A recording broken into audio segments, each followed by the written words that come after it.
All right, our next guest says the U.S. needs to get its finances in order, or it could be facing similar problems to those hitting Europe right now. Let's welcome Matthew Bishop. He's the New York business editor and the New York bureau chief for The Economist, and he also wrote The Road from Ruin, How to Revive Capitalism and Put America Back on Top. Welcome and thanks for joining us. Great to be with you. Let's talk first about the problems. I mean, it would seem to me that we had these problems with a lot of our states long before Greece came onto the world stage, right? Because we've been talking about California and a lot of the states with deficits and serious budgetary problems for years now.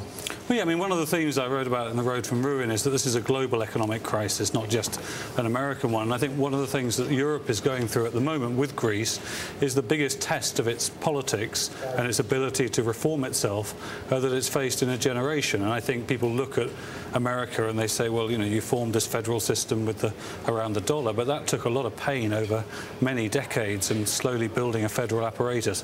Europe has got to address these problems between its rich countries and its poor countries in a matter of years with this currency that was put in without a proper institutional framework around it being tested, I think. And we're really going to be worried, I think, about the euro for the next few years to see whether it can make it through this storm. But does it make it through the storm in your view, Matthew? I mean, you in your book, you study a lot of past crises, going all the way back to the tulip crises. I'm just curious. I mean, based on what you've seen, what you've read, what you've researched, I mean, does the euro make it through, and the EU for that matter? Well, I think the euro can only make it through if the governments of Europe collectively take really hard decisions. And one of the themes of the book is just how hard it is getting in many democratic countries to actually do the right thing economically. That's a problem in Europe, where you're seeing people coming out into the streets and protesting against reforms in Greece. I think it's been a problem here in Washington, where although we've seen real flaws in our capitalist system, the government, I don't think, has been able to get the really deep reforms through Congress. And whatever does pass through Congress will not, I think, be adequate to put capitalism back on track. I thought it was interesting that you talk about the problems of corruption, and while it may not be so difficult to imagine in a less developed country on the outskirts of Europe, it is unfortunate to think about it in Washington. Is it that prevalent here? Well, I think America, probably of all the democracies, has a bigger problem with campaign finance money affecting policy decisions. So some of the reasons that Fannie and Freddie became such a problem economically was that they became a sort of political corruption machine, in the sense that anyone that was out of office could go there for a job. They paid huge amounts of campaign funds to Congress people, and as a result they weren't properly regulated, and various attempts that were made to regulate Fannie and Freddie better were resisted in Congress, I think, because of the corruption. But that's not changing. We're actually going to talk about this a little bit later, about how lawmakers who are working on financial regulatory reform at this point are actually at dinners hosted by financial firms, basically, fundraisers here. I mean, so nothing's changed. Does anything get better here? Well, this is the biggest worry that I have, is that nobody seems to realize that this is a crisis that requires fundamental reform. So the people on Wall Street who should be saying, our own future, our own enlightened self-interest is in reforming the system so that it works better, they are as bad as they ever were in terms of pumping money to the wrong people to stop all attempts at meaningful reform. So the clarion call of this book is, look, let's really wake up to the fact this is a deep, profound crisis for capitalism.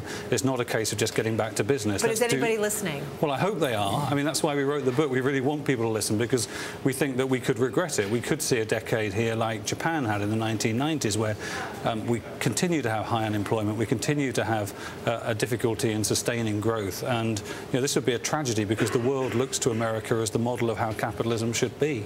Well, what are you suggesting we do? I mean, you say America, if it doesn't form a certain fiscal position, then the markets could turn against us, as they have against Greece and the euro. I mean, are you suggesting that we borrow and spend more to stimulate the growth? Are you suggesting that we get our fiscal house in order, which may mean also a retraction of some of that stimulus? Well, this is a very, very difficult moment, because on the one hand you do still need stimulus, but on the other hand, if America doesn't put itself back on a sound fiscal footing within 2 or 3 years, the markets will turn against America. I asked a question to Peter Orszag at a meeting last week, the White House budget director, and he said, well, we're all right for this year in addressing our fiscal crisis, but somewhere between 2 and 6 years, if we don't get it right by then maybe the ratings agencies will turn negative on America, maybe the Chinese will stop buying American debt. And I think that at that point, what we're seeing in Europe, could easily come here. But don't we need to start now? Well, I think we need to start putting in place the plan. Whether we actually want to start taking money out of the economy at a point where unemployment is still nearly 10% is a different matter. But I don't see any credible plan out there. And there's this hope that this bipartisan commission will come up with something. But I just don't feel our politicians, unfortunately, here are in the mindset of seriously cutting. And that's what really worries me. Well, it seems around the world you have to be forced in order to actually do that. Well, that's although the trouble. we may see something different in Britain.